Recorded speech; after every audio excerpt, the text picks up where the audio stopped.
गांव के आखिरी सिरे पर एक पुराना सा घर था। घर से ज्यादा वह एक ठहराव था जहां जिंदगी रुकी हुई लगती थी। उसी घर में रहती थी अन्वी। अन्वी 16 साल की थी, लेकिन उसकी आंखों में बचपन बहुत पहले मर चुका था। माँ बाप की कमी ने उसे चुप रहना सिखा दिया था।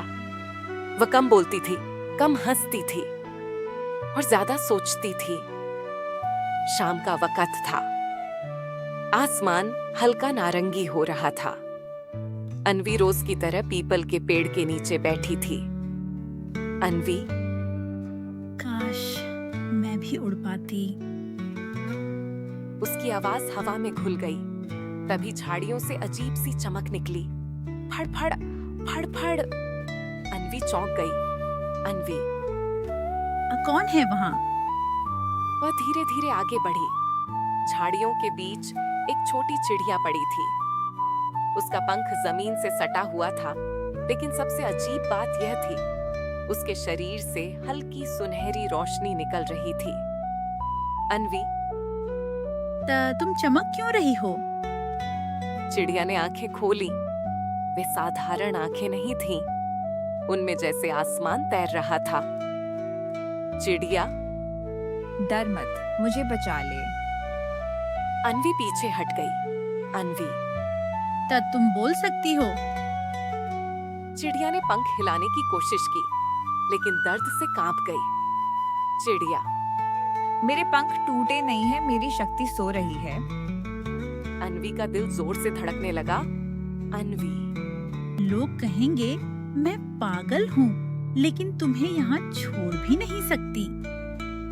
उसने चारों ओर देखा, कोई नहीं था। धीरे धीरे उसने चिड़िया को गोद में लिया। अन्वी, मैं तुम्हें घर ले चलूंगी, लेकिन चुप रहना। चिड़िया। तुम बहुत बहादुर हो अन्वी। अन्वी चौंक गई। अन्वी। और तुम मेरा नाम कैसे जानती हो? चिड़िया ने जवाब नहीं दिया। बस उसकी चमक थोड़ी तेज हो गई। कमरा छोटा था, दीवारों पर दरारें थीं, लेकिन जैसे ही अन्वी ने चिड़िया को बिस्तर पर रखा, कमरा हल्की सुनहरी रोशनी से भर गया। अन्वी। ये क्या हो रहा है? चिड़िया। मैं साधारण चिड़िया नहीं हूँ, मैं इच्छाओं की रक्षक हूँ। अन्वी हंस पड़ी, लेकिन वह हंसी डर से भरी थी। अन्वी। तुम कहानी जैसी बातें कर रही हो। चिड़िया। कहानियां ही सच को छुपाती हैं। अन्वी ने उसके पंख पर हल्का कपड़ा बांधा। अन्वी। अन्वी।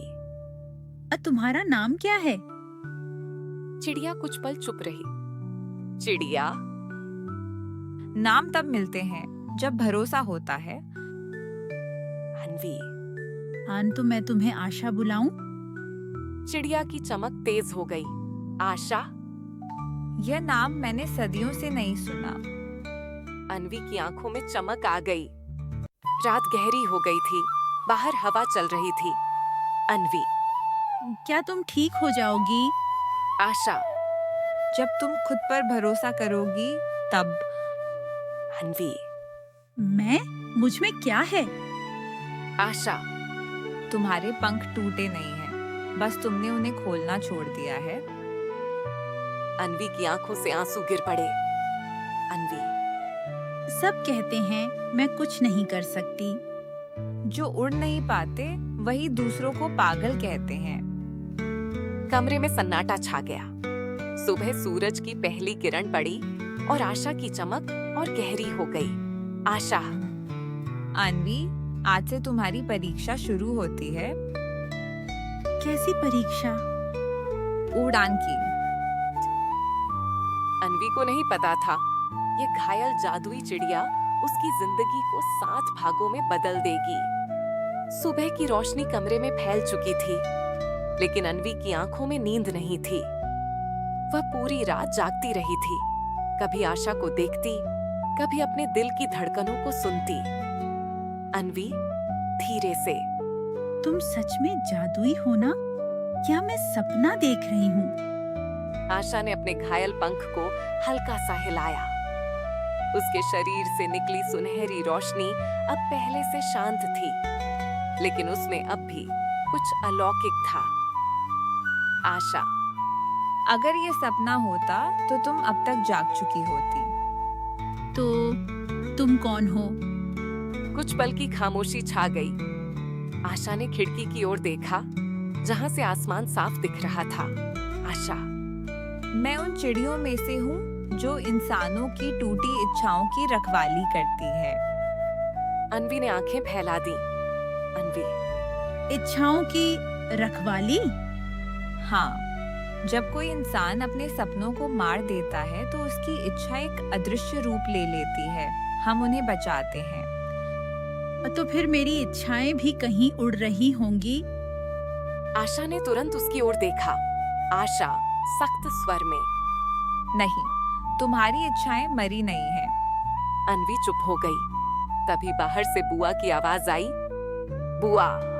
अनवी, पानी भर के ला। अनवी घबरा गई। अनवी। अगर उन्होंने तुम्हें देख लिया तो? आशा। डरो मत। आशा ने अपनी आंखें बंद की। एक पल को कमरे की रोशनी बुझ गई और अगले ही पल आशा एक साधारण भूरी चिड़िया जैसी दिखने लगी। अनवी हैरान होकर। तुम बदल गई। आशा। जादू हमेशा दिखाने के लिए नहीं होता। अनवी पहली बार खुलकर मुस्कुराई। पानी भरने जाते समय अनवी के दिमाग में सवालों की भीड़ थी। आशा उसके कंधे पर बैठी थी, अब बिल्कुल आम चिड़िया जैसी। रास्ते में गांव की औरतों की आवाजें आईं। औरत एक अजीब है, न हंसती है न बोलती है। औरत दो, वही लड़की है ना जो हमेशा अकेली रहती है। अनवी का सिर झुक गया। आशा धीरे से। क्या इनकी बातें तुम्हें चोट पहुंचाती हैं? हाँ, लेकिन अब आदत हो गई है। आशा की आंखों में हल्की चमक लौटी। आशा। आदत सबसे खतरनाक जहर होती है। अनवी ने कुछ नहीं कहा। घर लौटते ही अनवी ने दरवाजा बंद कर लिया। अनवी। तुम घायल कैसे हुई? आशा कुछ देर चुप रही। क्योंकि मैंने एक ऐसी लड़की को बचाने की कोशिश की जिसे खुद पर भरोसा नहीं था। अनवी चौंक गई। अनवी। वो मैं थी, हाँ, लेकिन मैंने तो कुछ किया ही नहीं। यही तो वजह है। आशा ने अपनी चोंच से अनवी के सीने की ओर इशारा किया। आशा। जब तुमने सपने देखने छोड़ दिए तो मेरी शक्ति कमजोर हो गई। तो तुम्हारा घायल होना मेरी वजह से है? दोष नहीं है, जिम्मेदारी है। कमरे में हवा तेज हो गई। खिड़की अपने आप खुल गई। आशा।